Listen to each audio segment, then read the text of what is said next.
Welcome, ladies and gentlemen. Welcome to Live Free Now show, bringing you the news, views, tips, and tools you can use to live a free and prosperous life. I'm your host, John Bush, and we are so excited to be delivering the show today. We're going to be talking about Monero and how Monero is under attack across the world, especially in Europe. You guys got it hard there in Europe, so my heart goes out to my friends there in the European Union and all that good stuff. Same thing with Canuckistan in Canada. So shout out to the Freedom Cell folks. That's what they call their Telegram group. I imagine Juliet's part of that crew, unless Canuckistan's a thing all across Canada. I don't know. But we are going to be talking about Monero, specifically how we can navigate around this financial control grid that's getting erected all around us. We're going to share some strategies and some solutions. I also got a special invite to our Accelerator membership. You can do a 30-day test drive for just $1, just a $1 trial, cancel anytime. I'll tell you more about what we have coming up to help you navigate these choppy waters when it comes to Monero and privacy coins. And then later in the program, we're going to be joined by Scott Gordon and Colin, and they're part of a project called Health Revealed. The website is healthrevealed.org. And one of the things that they do is help people understand the psychology of statism. What is statism? You're probably familiar if you're on this program, but statism is essentially a philosophy. You could even call it a religion, where people believe that in order to have an orderly society, we need some sort of centralized mechanism of coercion and control in order to keep the peace and ensure respect and boundaries, right? Of course, nothing could be further from the truth, but unfortunately, a significant portion of the population subscribe to this philosophy of statism, many of them not even being aware of it. It was just conditioned and programmed into them at an early age, but we're going to get down to the psychology of it, because when you can understand what statism is all about, it really does help you to break free of that trap. But first, you got to be ready and willing to do such a thing. But let's go ahead real quick. Before we start, I want to invite you guys, if you haven't come yet or haven't heard yet, we are doing the Exit and Build Land Summit. Of course, the Exit and Build Land Summit at Polyface Farm this year. Tickets are selling fast. The VIP tickets are almost sold out. VIP gets you a special off-site mastermind on Sunday with Joel Salatin. It's going down May 23rd and 24th. And then the VIP mastermind, there's like 3 tickets left for that, is May 25th, Sunday, off-site venue. Check out the event. It's going to be at Polyface Farm with Joel. We're really excited to be joined by him and his son Daniel and another cast of characters that are going to be doing a bunch of hands-on workshops. So definitely check that out. The website is exitandbuildlandsummit.com. That's exitandbuildlandsummit.com. Check that out, my friends, while it's hot. All right, let's go ahead and get into some news. So a lot of what we're going to cover today sprung up in part because Exodus Wallet, they decided they're no longer going to service Monero on the Exodus wallet. Okay, so there's a lot to unpack here. And one of the things first to share is like, what is Monero? What is Monero? Why is it important? Why are people freaked out about Monero? Why are governments freaked out about Monero, I should say? So, you know, Bitcoin was the very first cryptocurrency. Bitcoin's decentralized. It's operated by just a bunch of people using their computers who are reaching a consensus as to what this system is going to look like. Has great qualities in terms of decentralization, but when it comes to privacy, not so great. That's because every transaction that takes place on the Bitcoin blockchain is completely transparent, meaning it can be known that this address, that's like the account number, long string of letters and numbers, this address sent this much Bitcoin to this address, right? And that's problematic, especially if you're trying to maintain your privacy. Well, there's other cryptocurrencies, the best among them, Monero, that completely obscure all the transaction data. And you can't see who sent what to whom, how much was sent, when it was sent. It's a very beautiful thing, quite rebellious. And as I've maintained for quite some time, Cryptocurrency, especially privacy coins like Monero, are the best tool that free people have in order to do business with one another online outside of the beast system, outside of the control grid. And we're all well aware that there is a financial control grid being erected all around us. Central bank digital currencies are a key piece of those machinations. But it's not just CBDCs coming sometime in the future. The financial control grid, my friends, in many ways is already here. It's already in place. The currency is already centralized. The currency is already surveilled. Most people are already using digital money in the form of a checking account transaction, in the form of Venmo, PayPal, Cash App, Strike, Square, Samsung Pay, Facebook Pay, whatever, you name it, man. It's all centralized. It's all digital. It's all surveillable, and it's all censorable. And that's the key thing about Monero. It's decentralized. And it can't be censored. There's no government, no company or corporation that can stop one person from sending Monero to this other person. Bitcoin has that same quality, but Bitcoin is transparent in that you can see that this address sent crypto to this address. So that's the stage, right? Monero is great, wonderful tool. A lot of rebellious kind of freedom folks accept it with their businesses and all that good stuff. But the challenge is the government knows that these privacy coins are a threat to their financial control grid, and they're trying to stop them. So this is what brings us to what we're covering here today. So there was an announcement that was made by Exodus. And if you've been with Live Free Academy and the work that we've done for a while, you know that I've done previous workshops and masterclasses. And originally I taught people how to use Coinomi wallet. Coinomi was a great wallet. It was simple to use, great to teach on for beginners. But the company stopped developing the wallet. It started to get buggy. In fact, support for Monero dropped off on the wallet. They've since they just started up managing the wallet again, but it still doesn't have access to Monero.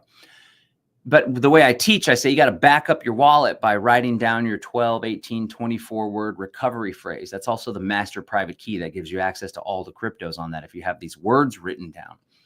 And I would even say if you got to write down these recovery words and back up your wallet, because there could be a day when the Coinomi developers are no longer developing the website, the wallet software. Come to find out that actually happened. But thankfully, if you follow my instructions, you wrote down those recovery phrase words, and then you can import those words into another wallet. Well, after that, I was like, well, what wallet am I going to teach people about? This was my favorite wallet. It was so easy to use and easy to teach.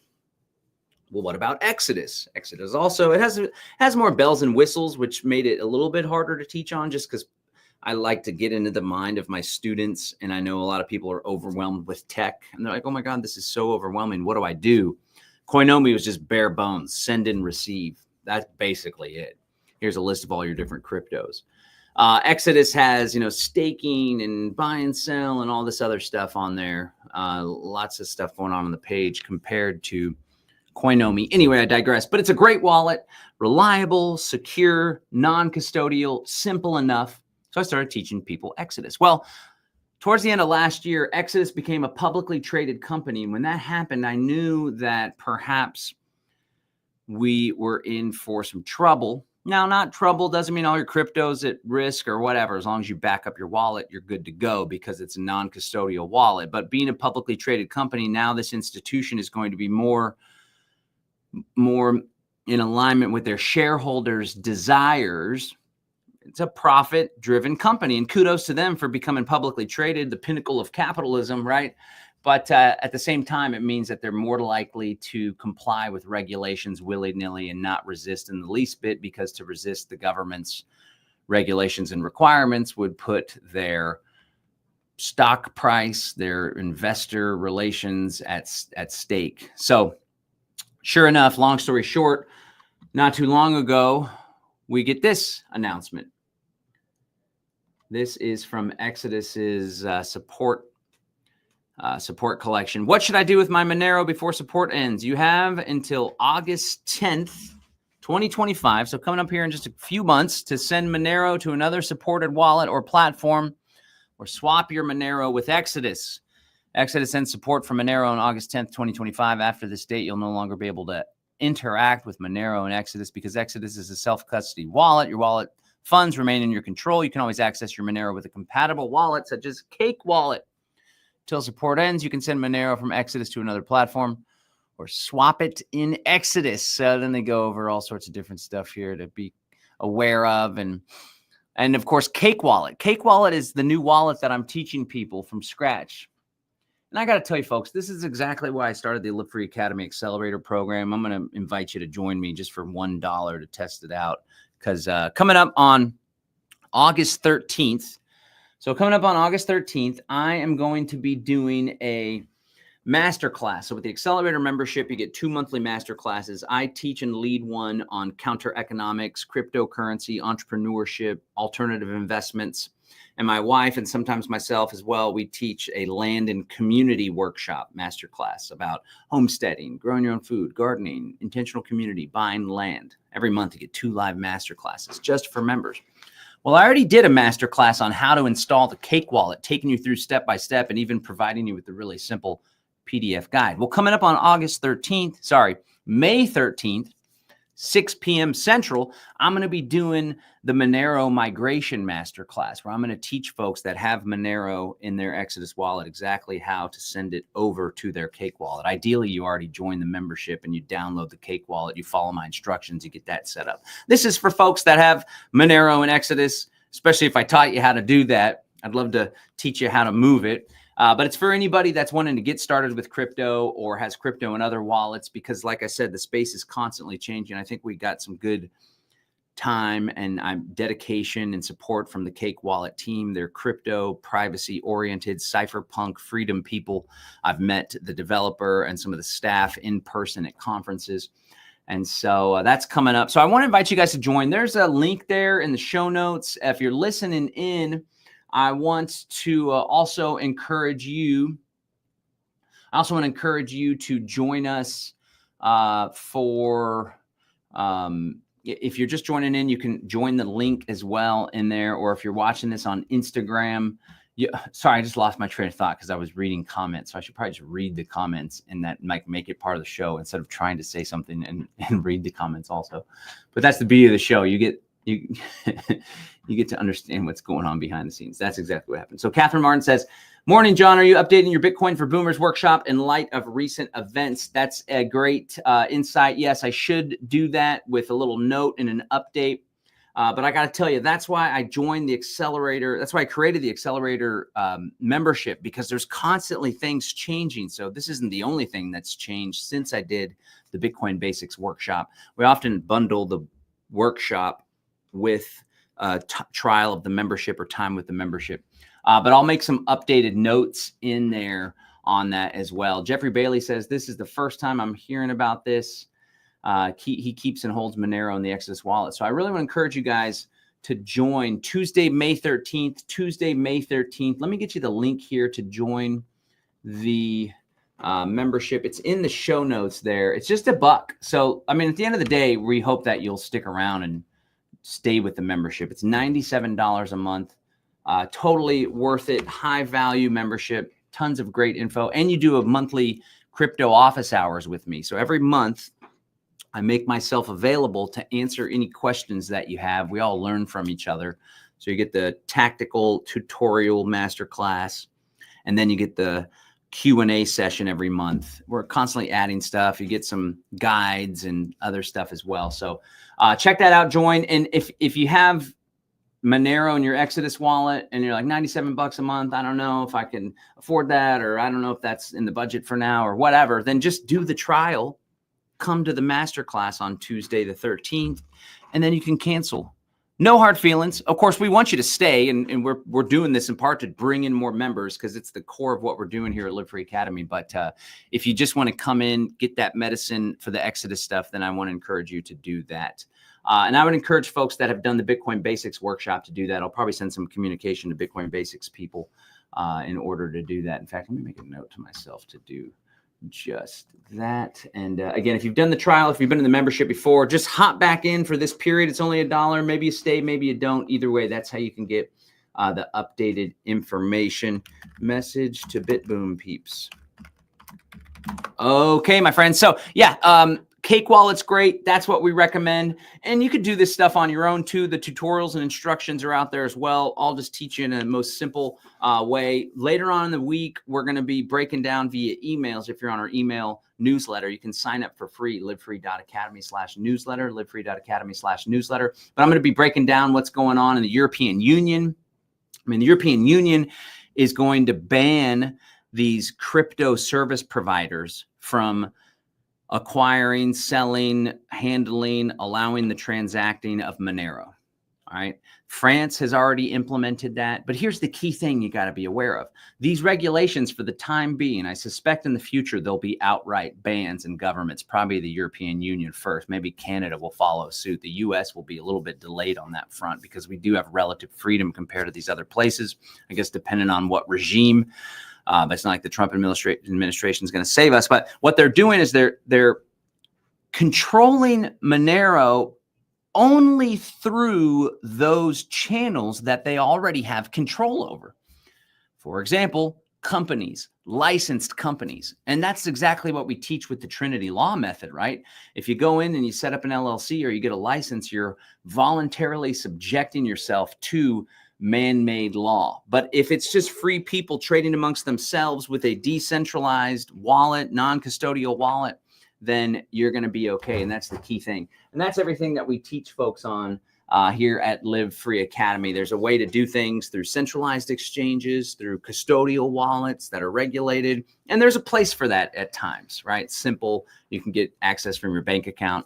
And then there's ways to do things with decentralized non-custodial wallets. All right. So again, guys, it's a $1 trial. It's a 30-day test drive. You can cancel at any time. And we're going to go ahead and shift gears here. Let me play this little video, 30-second video, and we're going to bring in our guests to talk about the psychology of statism. Maybe you got some statist tendencies that you're not even conscious or aware of. We're going to talk about breaking it down and also this incredible organization that these two gentlemen are a part of.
All righty. Welcome back. Welcome back to the show. I'm joined by Scott and Colin, and they are working on a project. I was introduced to them by this gentleman named Corey. How do you say Corey's last name? Corey Andrelot. Yeah,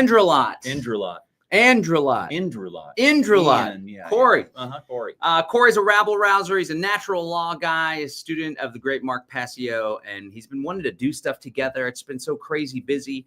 But he was in town with this crew. He was here, right? Yeah, he was. We were just with Mike Adams. They were with Mike Adams yesterday for it. Yeah, the great Corey. Mike Adams. So he introduced me to his friends here, and they're working on a project. Tell me the website again. Healthrevealed.org. Healthrevealed.org. So let's go ahead and get down to it. But first, if you'll introduce yourself, what your background is, how you got in this whole freedom conspiracy world, and I'd like to hear from you as well, and then we'll go from there.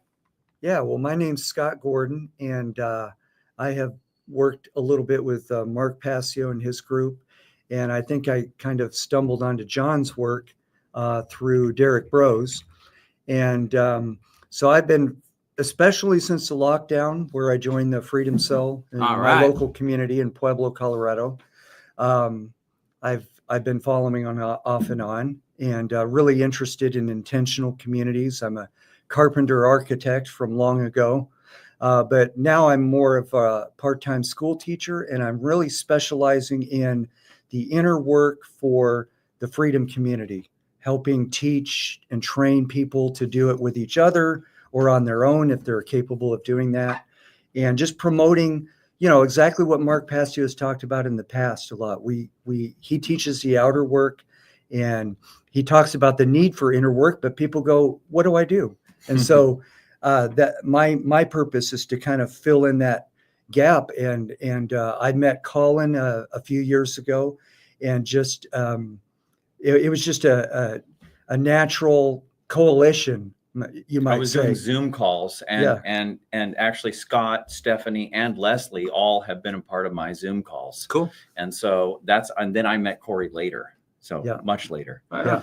So Well, good stuff. And that's great to know that you're doing the inner work piece. That's one thing that I've come to find out, whether it's running a business, a household, a relationship, a marriage, the relationship with your kids, or activism, especially intentional community. The inner work is of the utmost importance, but everybody focuses on the outside thing. Everybody likes to blame others too, because the inner work is the hardest part. That's right. Sometimes you got to face some demons, that's right. And it's uncomfortable. Exactly. And then as communities, we don't have a shared language. We don't have a shared paradigm. In my case, I'm basically starting with Jungian psychology, bringing in internal family systems and some other things like that. Yeah. And also, but I'm also coming from the same place, the red pill kind of place. I mean, my story was that I was a professional musician, audio engineer. I got musician vibes. Yeah. Running a recording studio and all of that. And, but I had I'm 55 now, but when I was 35, I had my little dark night of the soul, and where everything crashed at once. And so that basically brought up all the rage, all the grief, all the leftover stuff from my difficult childhood and all of that. And I'm like, now I'm going to pull that Jungian psychology book off the shelf that my friend had given me. Okay. Robert Johnson's Owning Your Own Shadow, which is a great book to start with. Okay. And, go through that, start working on it, go in the direction of Jungian psychology, which is basically, everyone talks about shadow work now. Everybody kind of intuitively realizes we need this. That's where it comes from. It comes from Carl Jung's work. And so I went in that direction, but it's interesting. At the same time that I was sort of doing this whole thing, I'm getting red pilled to 9/11 and finding that whole movement and all of that. And so that's even adding to my load of rage or whatever. Yeah. And so I can tell you a much longer story, but kind of where it all kind of came down to for me after 20 years of working on myself and with my partner Melissa Mari, who a lot of this work, she's not with us anymore, but a great deal of our work together over the last 15 years is due to her, because we were using our relationship as an alchemical vessel, basically, and working out. You kind of have to for a relationship to work. And if yes, and so that's the most advanced sort of container you can have. You can do a certain amount of work on your own, and you have to. And if you are alone, this is the time to start doing it, and you have to get into your stuff. But once you get into a relationship, if you can get into a so-called conscious relationship with somebody else that wants to mature themselves, but wants to grow themselves up, well, then if you can just find a paradigm to use, because there's a number of different paradigms. Like I said, we're in the Jungian one, but you can just use that as your curriculum, and you can start doing this work, and you can just really advance yourself tremendously if you have both people dedicated to it. And then, like what I was talking to Rebecca about outside there, is that if you have a small eco-village or intentional community, if you can have a shared paradigm, shared language, shared shadow work practices, understandings of why we trigger each other, how we trigger each other, what's the stuff in the shadow that's below the triggering, conflict resolution, and just sort of having a shared understanding of what this is all happening, because it's all in the invisible world of the psyche. So you need models and language to understand what's happening, how are these conflicts being created. Then you have now a very, very advanced container there for advancing a number of people at once.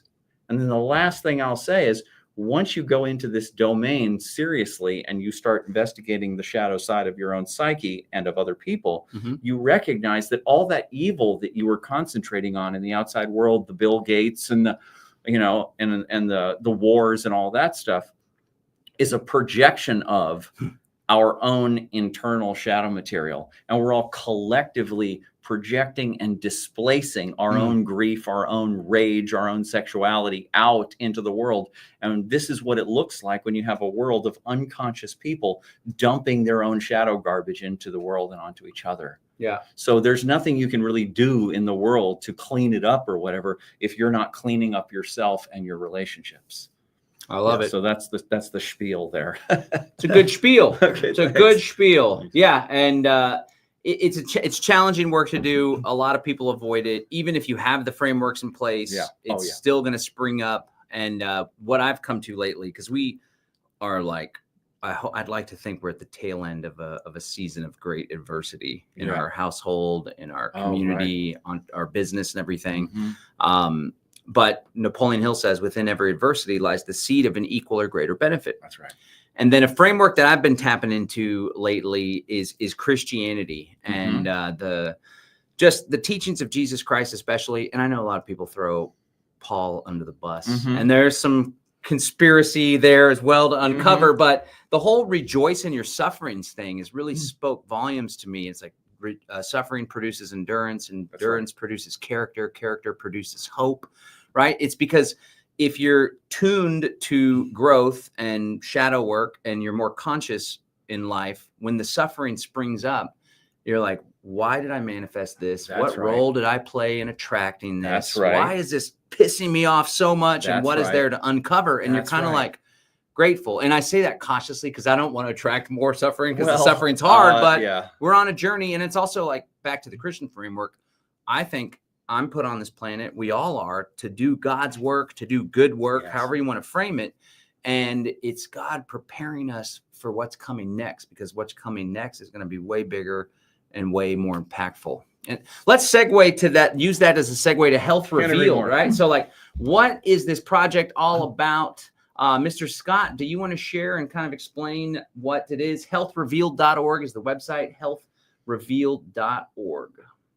Yeah, so we have Leslie Powers is actually in the system as a social worker. Okay. And Stephanie Mo Davis, who's been in the system as a patient, having some organ transplants, and it kept her in the system for a very long time. So, and then Corey and I are kind of the outsiders, the freedom, from the freedom community. And I'm specializing in the inner work. And so we overlap a lot. And we've just been an incredible team for giving perspective. And now we've added Colin, so we're going to have a fifth member here. And it gives perspective. Even Colin and I come from very different inner work backgrounds. But Tell them about your background. Yeah, I have a background in the Dianetics and Scientology cult. I was in there for a long time. Okay. And one of the things when I got really red-pilled in it, which I've for a long time been, but when I really got it with connecting with Mark Passio, I started to realize that I was living in a cult outside of the cult, and that I had never, I hadn't truly broken free, and that a very effective inner work paradigm was I'm looking for the word, sequestered in a cult that was unreachable for the common man. I mean, you can go out and buy a book, Dianetics, and I recommend that you do, because people used to use that for self-help and just getting together at home. But there's a lot of techniques in there that are sequestered, and you can't get them unless you mortgage your life savings, mortgage your house and go through the whole process. But you can if you know what you're doing. And I'm sort of bringing that out and learning other paradigms, because you see the divide in psychiatry, psychology versus Scientology is huge, right? And each has pieces of the puzzle, and Colin has uncovered what I think is a breakthrough pioneering work, how to apply this stuff to yourself at home. And I'm all for getting people together and teaching them how to do this, in a simple way where you don't have to spend all the money, and as well making this connect to the outer work, the great work, the community, building of community. And I was thinking as we were coming over, communities inevitably run into these personal issues. And it's a tragedy because we all come together with a common purpose and we all have great visions and ideas. And then all of a sudden somebody's in conflict, over some personal issue.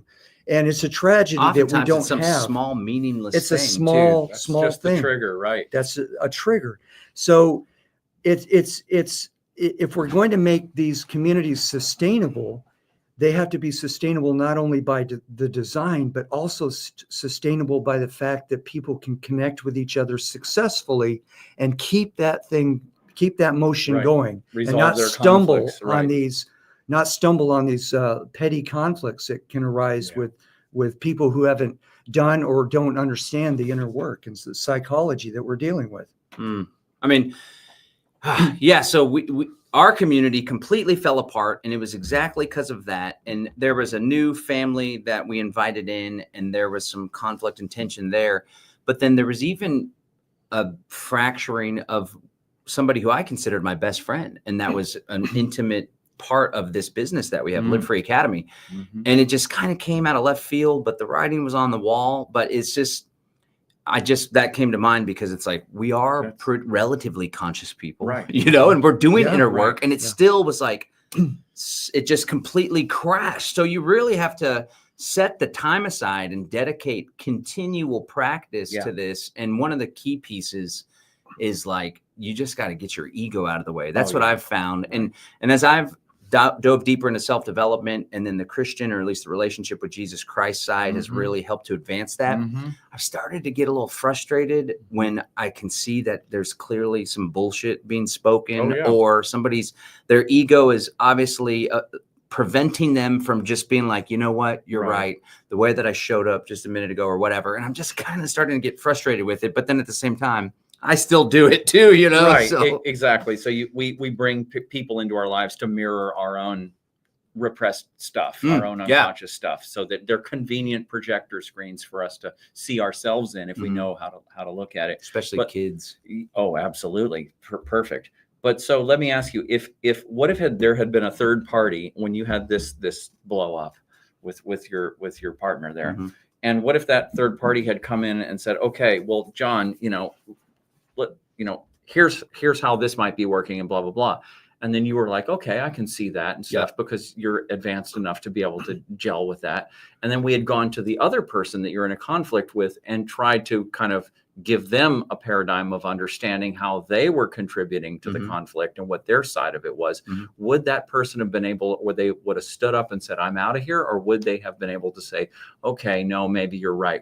If a third party had been able to come in there, do you think it could have been resolved? It would have made a world of difference. And it also is like, in the challenge is like, some of the medicine for Becca and I is that we're overly ambitious, or at least it's okay to have the ambition, but then we take on too much and we do multiple things not as well, or things just crash, or we overcommit and there's false expectations. People get resentful or whatever. Right. Because we know that when you have a community or a business, you should put in place ahead of time, anticipating conflict, a framework for resolving conflict. Right. And then when the conflict arises, you go back to the framework. Right. But part of the medicine that we've got through all of it is like, we need to slow down. We can't do it all at the same time. And because we're neglecting the community, or at least putting the attention to the community to help work through this. It got to a point where I like consciously was like, there's conflict going on inside my home with my family. And I barely have enough capacity CPU to deal with that. So this other conflict, like with someone that's not like part of my inner tribe, I don't even have the time or capacity for it. No. And so I think like a lot of people rush into community, maybe like you said, they're rushing in because they need to fix something, but you got to make sure that if you're going to do community or entrepreneurship or some activist organization, you also have the time, attention, and heart energy reserved to do the work, because it's coming. It's inevitable. It's inevitable. And I just didn't have the time or attention. I had no desire. I was like, I can't even bother with that. I got to focus on this. Our business, we got to do this and that. And it's like, I was okay, willing to let it go. But, you know, you never fail until you give up. So it's all just lessons and well wishes to everybody that was involved. But yeah. This is serious work. You just explained just the situation perfectly, and your realizations about it, and how you're spreading yourself too thin, and then how you don't have the energy to be able to, get to the core of issues when they arise, and how that it's probably better to stay focused and smaller, and so that you can actually have the heart-based empathy and attention to be able to give to, you're basically the daddy of the community at your level. And so you have to be a good father for everybody. And do you have time and energy to do that? Right. And I didn't, and that's something too, is like the weight of the shoulders being at the center of all these various little things. It's a total pain in the ass. Okay. Well, let's get back to this project here. So yes. What is it that you guys are actually doing, right? So we see a website. I imagine there's educational initiative, but like what is it that you guys are doing? What are y'all giving to the world through Health Revealed?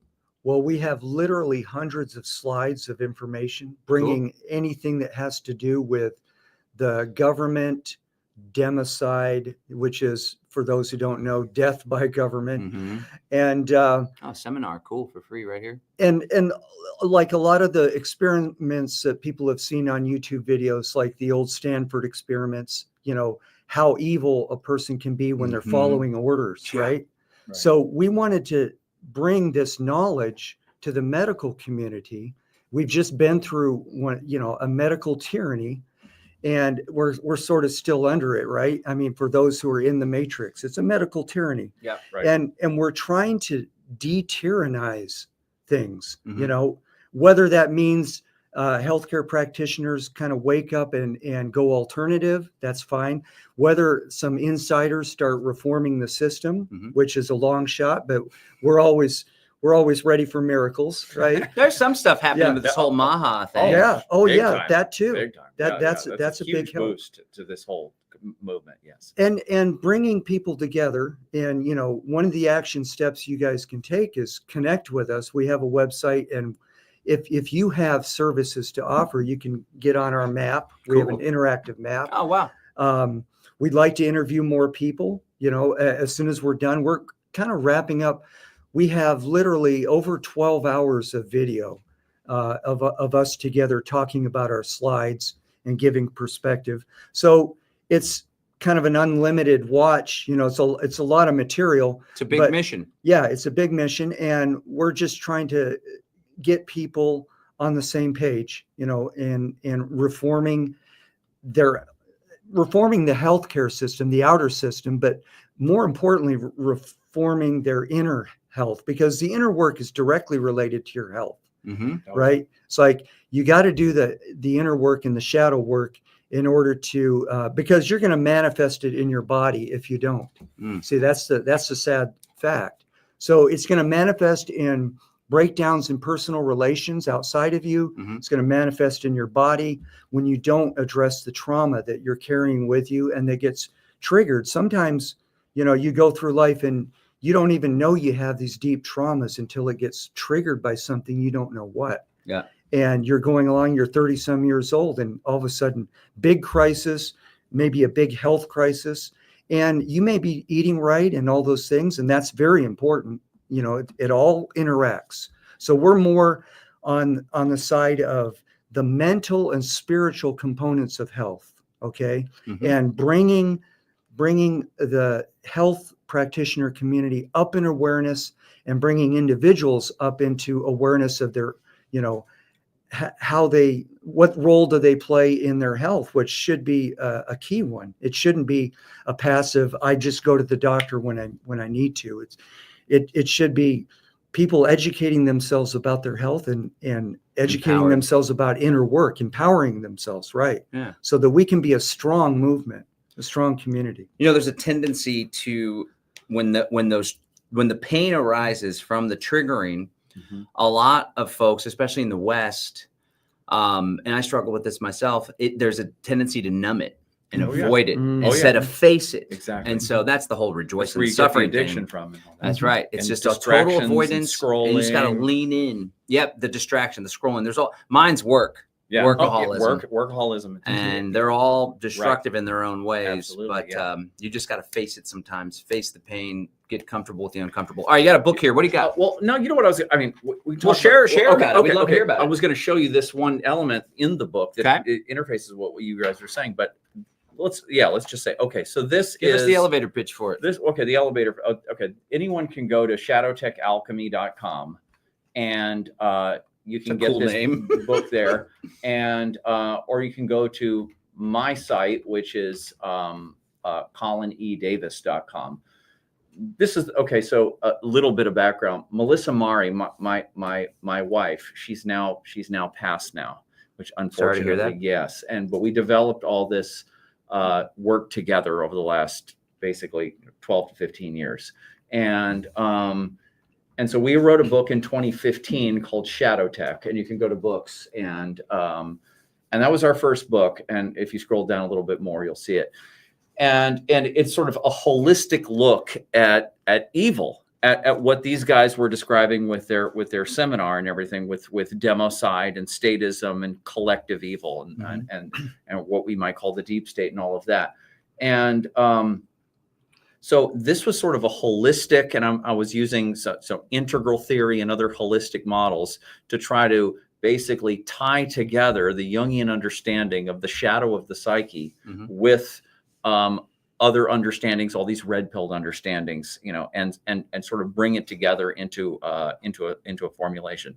So that was the first attempt to do that, and I felt like we got our point, but it was still too kind of pieced together or whatever. So this I put together in 2024, and this was, I said to myself, I need to be able to take all of this information and all of the lessons that we've learned of, using our relationship as a vessel for evolution, and put it into a very short book and summarize everything very concisely. So I did that at the beginning of 2024, and that's what this is. So I recommend this book to people over Shadow Tech because it kind of gets to the point of, the main point is there is a deep state in here which correlates to the deep state out there.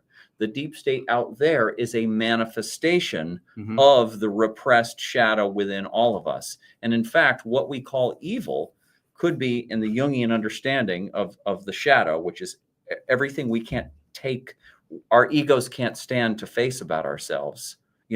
Our sexuality, our violence, our rage, our grief, our guilt, our shame, all that kind of stuff. We repress it down, and then it finds its way into the world one way or the other, through unconscious behavior or getting into groups which do things very unconsciously. And so you could say that the evil is the external social equivalent to what Jung called the shadow inside here. And so this kind of ties that together, and then gives you shadow work practices in a number of domains.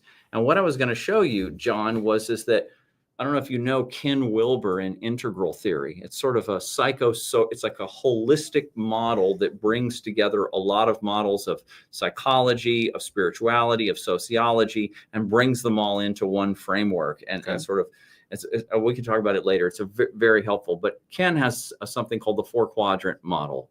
And basically he recognizes that, how can you take any subject and then look at all the people that are writing about that subject, about war, or about, alternative communities or whatever. There's always going to be 4 main perspectives that we address any subject from. There's going to be the perspective of me internally, my subjective internal experience. There's going to be the perspectives of my actual physical behavior and how I act in the world and how my body is behaving.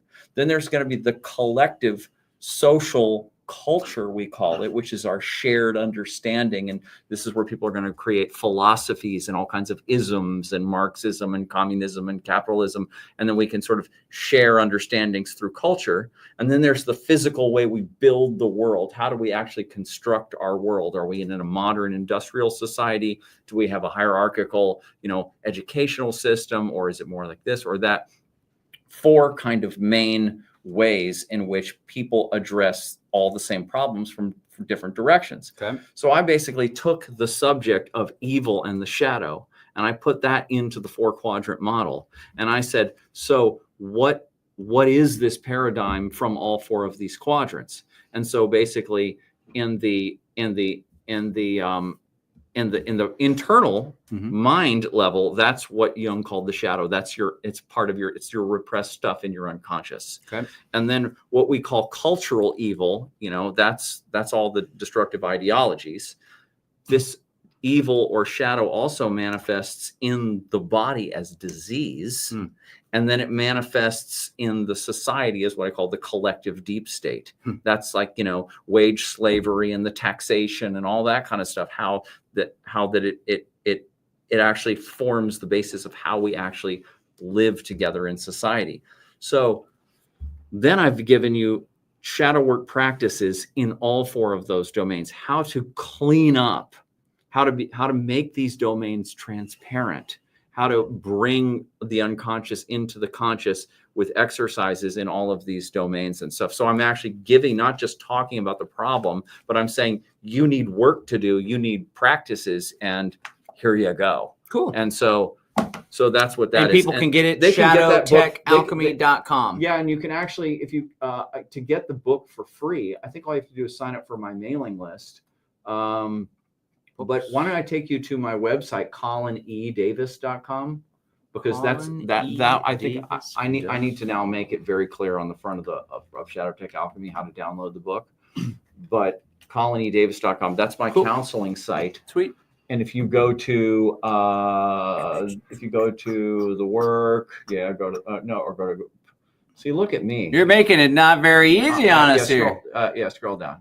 You can download a copy of Transforming Darkness. Sweet. Here. All right, I'll share that there in the chat. Yep. Okay, good stuff. Yeah, so there we go. All right, great. Well, man, I'd love to go on and on. I especially love having these in studio things here. But I got a hard thing coming up at noon. Right. One thing this work does for folks is I've known a lot of people fall into this victimhood mode. Oh yeah.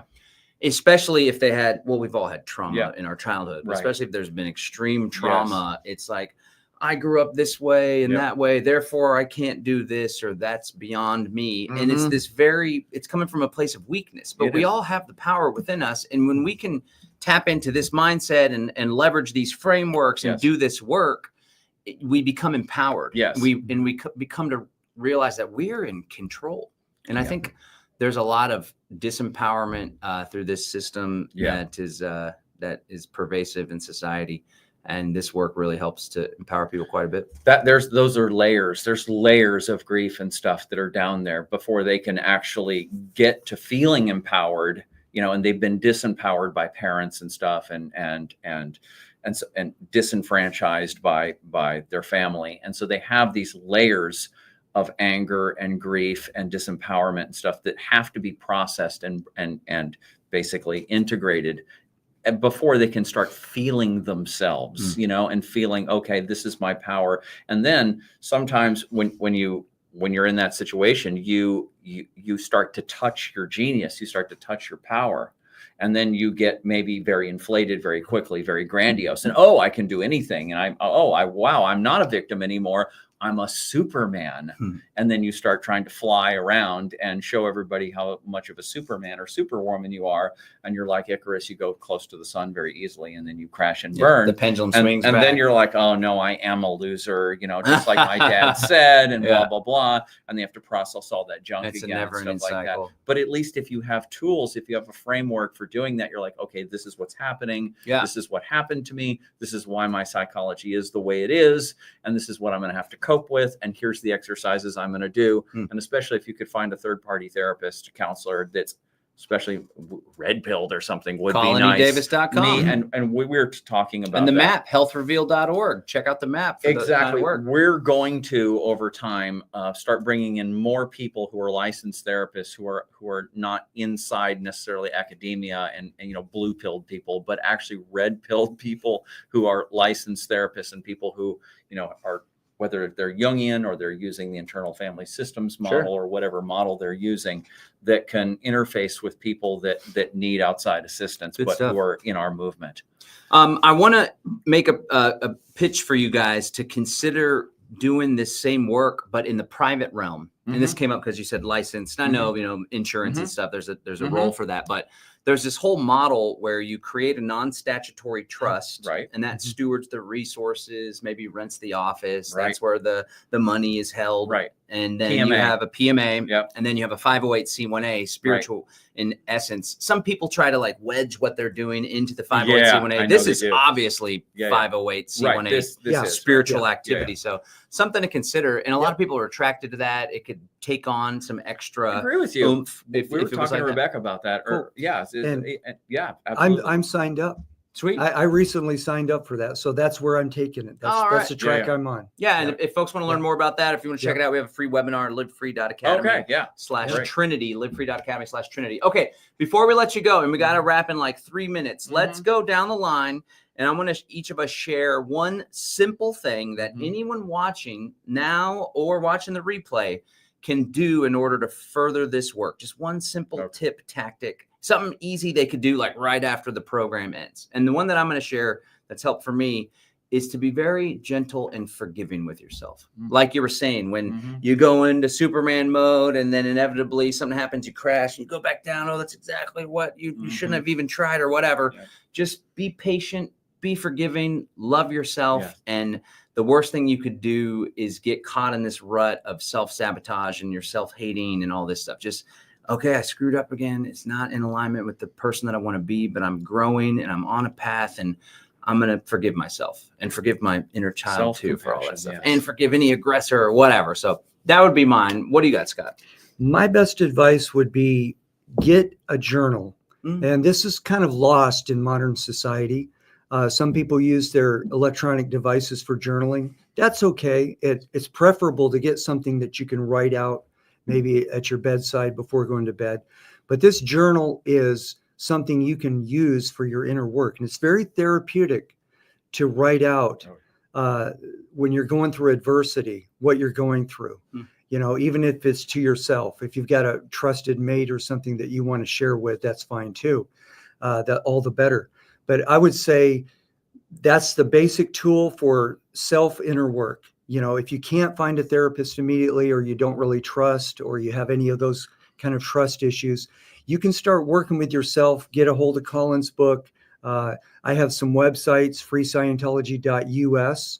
And from that central website, you can click on a lot of links that'll give you very helpful, immediate actions you can do there. Very simple that you can journal if you want to do it by yourself. So it's freescientology.us. Good stuff. Yeah. Okay. What about you, Mr. Colin? Oh, I would say I agree with Scott completely. Keep a journal, keep a dream journal and a journal.